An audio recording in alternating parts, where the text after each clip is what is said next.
Welcome to today's explainer. If you're looking to absolutely master your presentation game, you are in the exact right place. Today, we're taking the official Google Slides Help Center documentation and completely transforming it into a rapid, practical, and highly visual guide. We are skipping the fluff and getting straight into the mechanics of how this platform actually works. My name is Hector Wong, and I profess ICS at Leeward Community College. My office is located at the Waianae Moku Satellite Campus. Come visit. Let's dive right in. So I want to kick things off by asking a question. You know, the one that used to keep project managers, and let's be honest, students up at night.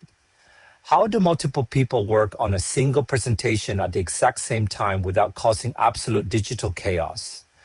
Just think back to those massive group assignments where 4 people are scrambling to make edits all at once.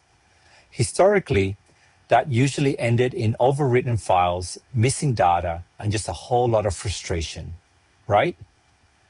Well, that brings us to this absolute magic statement straight from the core of the documentation. Multiple people can work on a presentation at the same time. You can see changes as they're made, and every change is automatically saved. That right there, that is the defining philosophy of the whole Google Slides experience. It's all about real-time visible edits. No more emailing file attachments back and forth, and absolutely no more panicking and hitting the save button every 5 seconds. The system literally handles the safety net for you. Now, to make learning this platform as efficient as possible, we're going to look at the natural life cycle of a presentation in 3 easy steps. Step 1 is get started and edit. Step 2 is collaborate. And step 3 is present, print, or publish. All right, let's jump right into phase 1, creation, getting started and editing. The official help docs actually break this initial phase down perfectly for users of literally all skill levels. First, you've got foundational resources to simply get started with Google Slides. Once you have those basics down, you can dive straight into the guides on how to edit and customize slides to make them visually fit your specific narrative. And for the power users out there, the ones who want to absolutely fly through their presentations, there's a dedicated section entirely focused on shortcuts and tools to drastically speed up your workflow. Oh, and there's a surprisingly popular customization feature explicitly called out here. Enable dark mode. It's a small detail, sure, but man, being able to toggle that visual setting on makes those long late night study or work sessions a whole lot easier on the eyes. It really shows the platform is built with the user's actual environment in mind. Moving right along to phase 2, collaboration, working together in real time. Here, the documentation points us directly to some seriously comprehensive guides on how to collaborate on your presentations. It's all about just completely removing friction between team members. But what is truly fascinating here is the inclusion of Gemini and Docs editors. This shows that advanced integrations are being woven right into the fabric of the tools we use every single day, helping users brainstorm, generate content, and refine their ideas faster than ever before. It's a real game changer.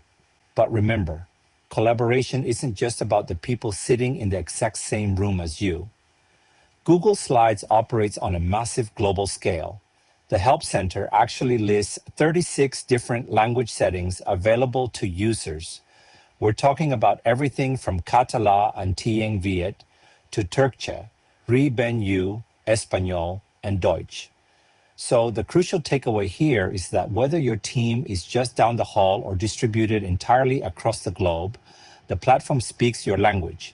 It completely removes those linguistic barriers from the creative process. Which brings us to phase 3, presentation, sharing with the world. So the Help Center provides exact step-by-step instructions on how to present your Google Slides flawlessly. But let's be real, modern presentations go way beyond just throwing a deck up on a projector. You can learn how to properly print your slides, publish them directly to the web, or meticulously change the viewing settings, so only very specific individuals have access to your hard work. There's even a highly useful guide on how to use slides recording right there within Google Slides. This is just an incredible tool for asynchronous sharing, allowing you to actually narrate your presentation for people who couldn't attend live. And finally, what happens when you get stuck? Need more help? Finding support and answers. The documentation clearly outlines two very distinct paths when you inevitably need a bit more assistance. On one hand, you have the official Help Center articles. These are fantastic for those static, structured, step-by-step guides we just covered. But then on the flip side, you have the dynamic help community. The docs explicitly encourage you to post to the help community and get answers from community members. It's basically the stark difference between reading a manual all on your own and asking a global room full of experienced users for their specific real world solutions. So if you ever find yourself needing more help, seriously, don't hesitate to tap into that active community. We've walked through the entire life cycle today, from opening up the very first blank slide to customizing the design, collaborating seamlessly in real time, and finally presenting your polished ideas to the world. You possess the foundational knowledge. You understand the power of the platform's real-time tools, and you know exactly where to find a global support network when you need it. The only provocative question left to answer is, what will you create next? Junior, the sun is up. Let's go. Quickly, let's make some coffee. See, let's see who turned in some work.